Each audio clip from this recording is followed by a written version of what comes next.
સરપંચને માત્ર 2 મહિનામાં કાઢી મૂક્યા. આ સરકારનો વહીવટ છે. 2 જ મહિનામાં તમે સરપંચને કાઢી મૂકો, એ તમારા ગેરવહીવટનો સૌથી મોટો જોઈ શકીએ છીએ આપણે કે ગેરવહીવટ કઈ રીતે સરકારનો ચાલે છે એ આપણે સ્પષ્ટપણે અહીં જોઈ શકીએ છીએ. કારણ કે એમને કામ કરવા, એમને કહ્યું કે મેં 12-13 રોડ બનાવી દીધા 2 જ મહિનામાં. તો આ સરપંચને તમારે જો કામ કરવા નતા દેવા તો પછી શા માટે તમે ગ્રામ પંચાયત અને નગરપાલિકામાં જાહેર કરી?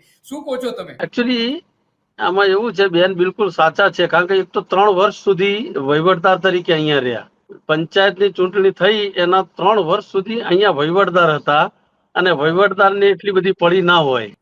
એટલે એક તો એ સમયગાળો તો નવા સરપંચ ચૂંટાયા, નવી બોડી પાસે અપેક્ષા હતી અને એમને શરૂઆત કરી હતી.